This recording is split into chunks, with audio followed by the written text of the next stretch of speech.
The token I'm getting ready to talk about is indeed paying me to give them an honest review. So we're going to go ahead and do that. But I love the project and what I've seen. They have tokenomics. They are in an industry that needs crypto, that doesn't have crypto involved in it. No blockchain, no Web3 technology utilized, from my understanding at least. And not only that, they have a lead in of this token. This token has a lead ahead that has been in the industry that they are targeting for 25 years with events and partnerships as well, or at least connections in that same industry. And they're killing it. They are killing it with marketing, and they are saying this is our industry and this is the market that we are going to dominate. With that being stated, let's get to today's video. So the market that they're going to be dominating is the food delivery system. How the world eats is changing dramatically. A decade ago, restaurant quality food delivery was limited to a very small number of options.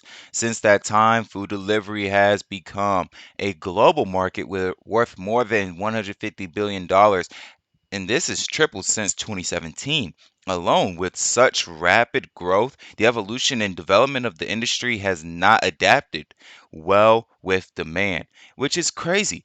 You would think that once, well, you would think at least that once a company or once an industry is growing, therefore the companies within that industry grows, they say, hey, let's innovate our technology, right? But this isn't crypto. This is a different aspect of the world and just life, where the guys that make, when you make more and more money, it's almost the more apprehensive you are to spend money to create even more profit. You're going to stick with what works.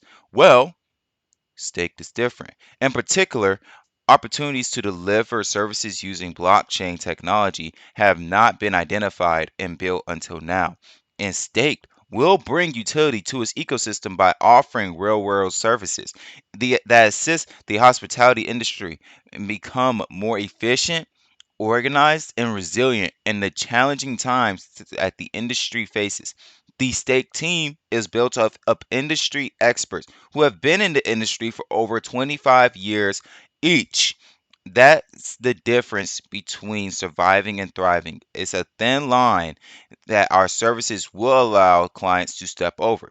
Built by industry experts for experts in the industry, Staked aims to deliver exactly what they need or what is needed.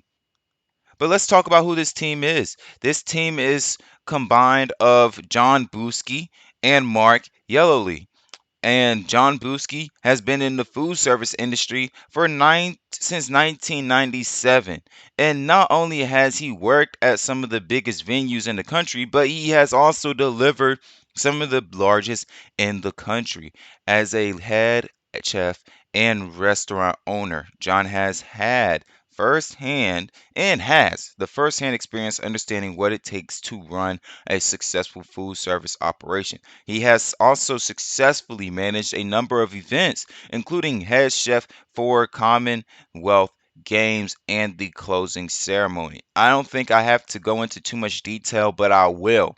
The fact that he was at these events means, and hosting these events, and being the head chef of these events meant that people did not only approach him, but he also was able to approach other people, people with high names, people with high value to that can bring high value to this project and might need a project like Stake, because there are so many aspects of Stake that we have not even yet covered, but are definitely crucial and will be massive gameplay changers or massive game changers.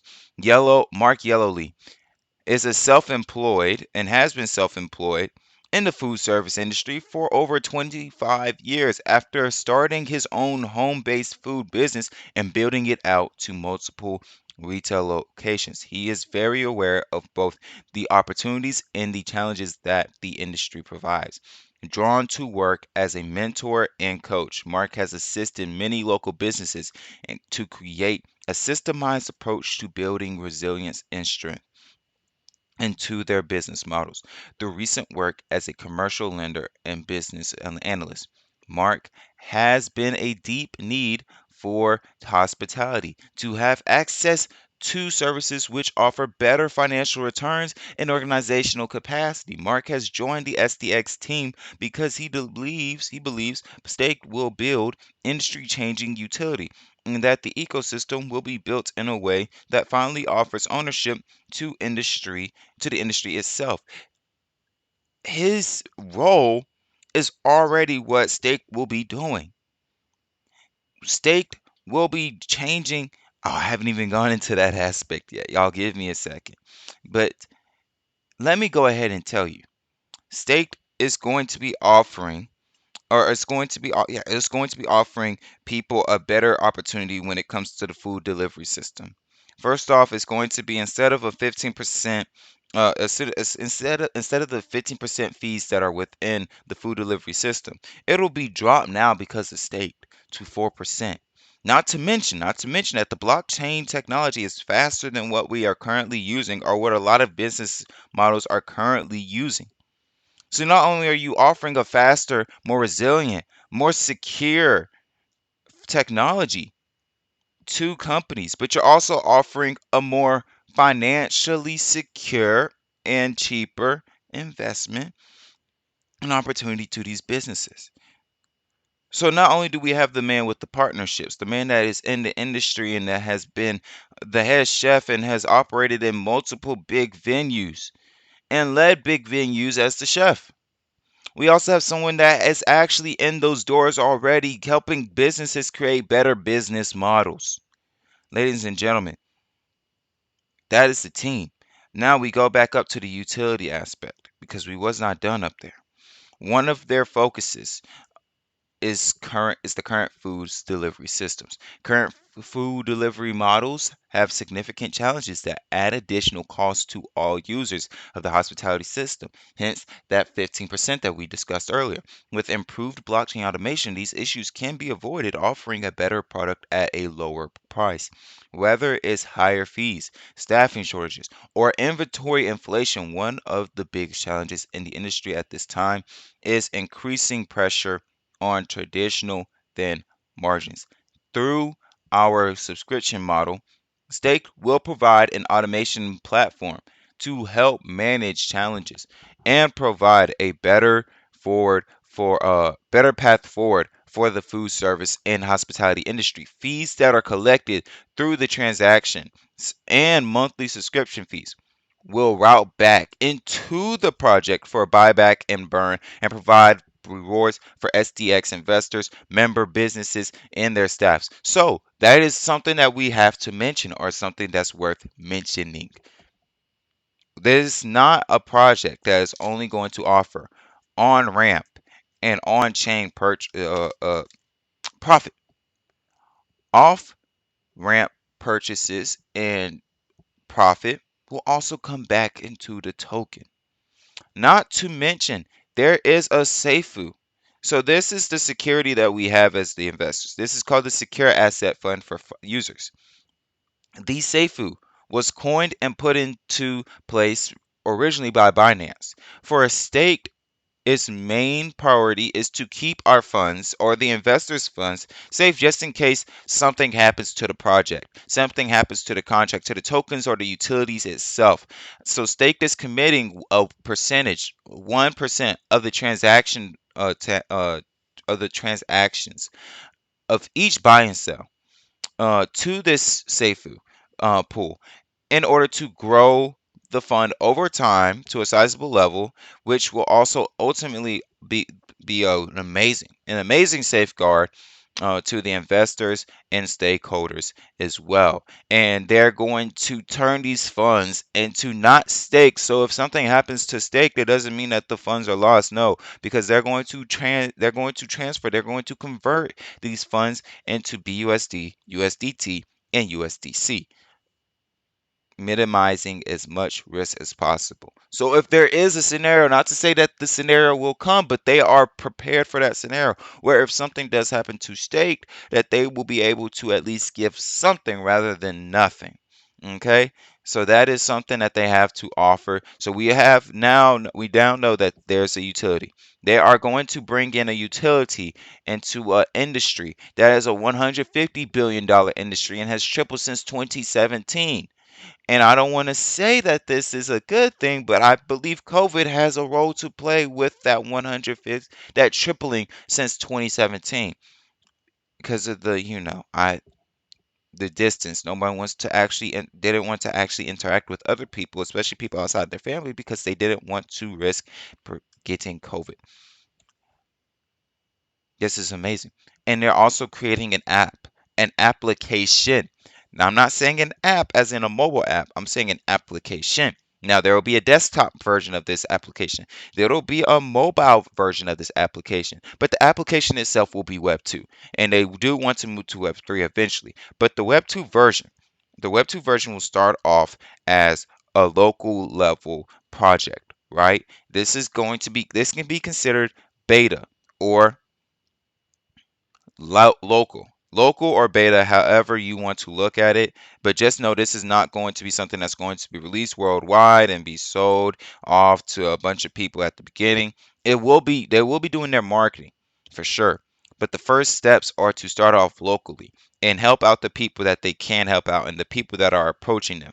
So they're going to help those people out. They are going to then from there, they're going to greatly, drastically minimize the cost.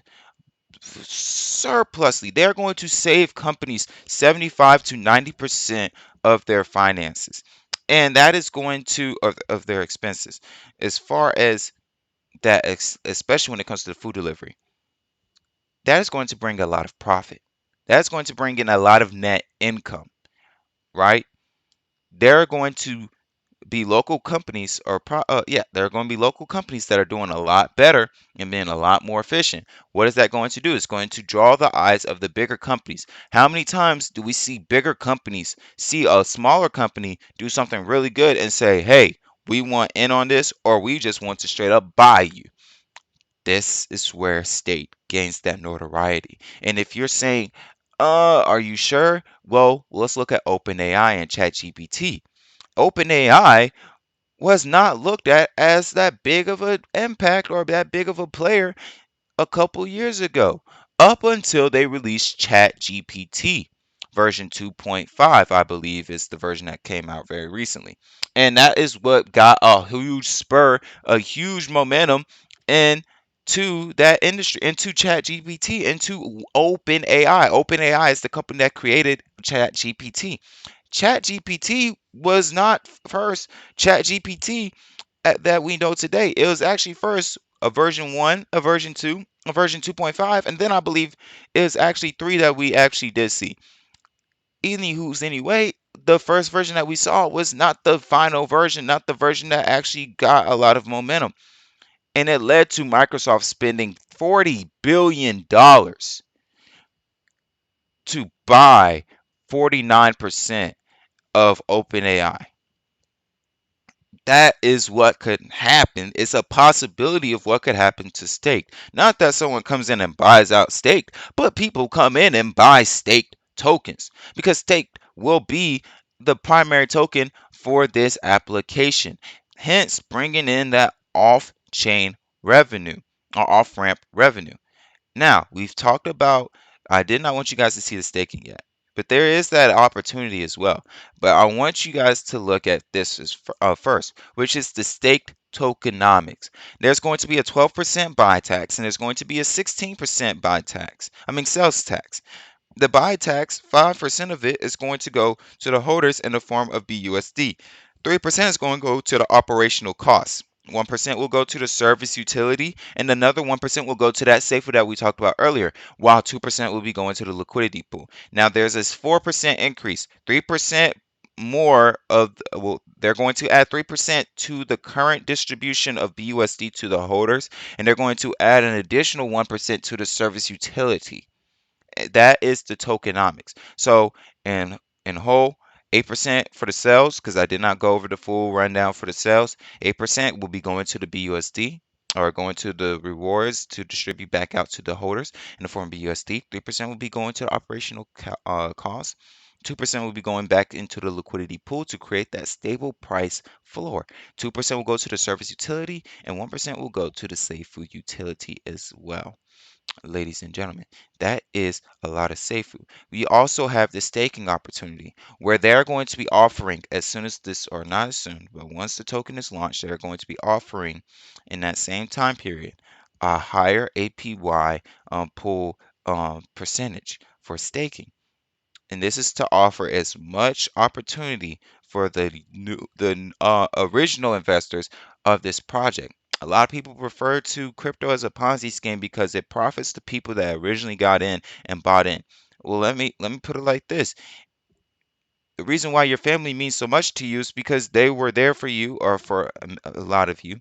It was the people who were there from the beginning. That's who people really refer their family, who refer to their family to. That's their definition for their family. The people that were there before they made it. And who are those people? Or what happens to those people that really made it? Well, how many times do you hear about the NBA player, the NFL player, the CEO, the entrepreneurs saying, "I'm gonna buy my mom a house. I'm gonna buy my adopted mom, my mom who adopted me, a house. I'm going to buy my dad a house. I'm going to buy my dad a car. I'm going to do this for my sisters and my brothers." It's because that is their original family. So this is not something that is just only happening on the company and the corporate scheme scale. This is also something that happens on the traditional and the family scale, where those people that did look out for you at the beginning, you do look out for when you go big, and that they do reap a lot of benefits because they got you at a price where people did not really value you that high. If you had to put a price tag on people, at least. So that is amazing. That is a benefit for the people that get in early on SDX. There's also the NFT. They're also going to come out with the NFT collection, not a marketplace, an NFT collection, and it's going to be the Weeping Chef, and it is going to be a chef, and it's going to be a chef. The Weeping Chef, for those who would like to know the history, is a boutique NFT collection meant to evoke the realities of the hospitality industry over the last few years, featuring beautiful NFTs or beautiful artwork, powerful stories, and custom utility. The Weeping Chef NFT collection shines a light on the industry that we all love, from the hilarious to the bizarre, and the courageous and the heartbroken, and the struggle through to redemption. The Weeping Chef sees it all. Now, for those who are like, "Oh, Script is just talking about we love this industry because he's getting money from them and stuff like that." Let's be honest. I don't know one person who does not love the food industry. Who tell me one person who doesn't love Chick-fil? I'm an American. I'm in the South. So tell me some person that does not love a good Chick-fil-A, some good Bojangles, some good. Ooh, I can't even McDonald's. Okay, McDonald's food is kind of fake, but you get the point. I like this project though. I like the potential that it has. There's the beautiful, beautiful artwork. There's the exclusive staking pool access, which is going to be going on for a short period of time, or for a year. And then there's also the Team Connect, which is with over 50 years of food experience throughout the collective of the team, including decades of mentorship and business coaching, a select number of rare Weeping Chef NFTs will unlock a 2-hour coaching session for your business to troubleshoot a key business challenge with the XCX team. So these NFTs also offer a good opportunity for you to at least hear from someone that is an expert in the field, or someone that longevity has had longevity in the field of coaching. This is all for today's video. I just want to restate that this video was a sponsorship. This video, though, is also a honest review. I really like the token. So therefore, I talked about the token and gave them an honest review, and decided, hey, if I can get some profit in this token, I will do so. And if I can share this token with my community members, I will do so as well. All right. But I do want you guys to take into consideration that I am not a financial advisor. This was a paid video for me to talk about them. And Third and lastly, I'm not a financial advisor. I think I already said that, but I'm not a financial advisor. This is not financial advice. You have a blessed one. Stay safe. It's the Scripted Legend signing out. Peace.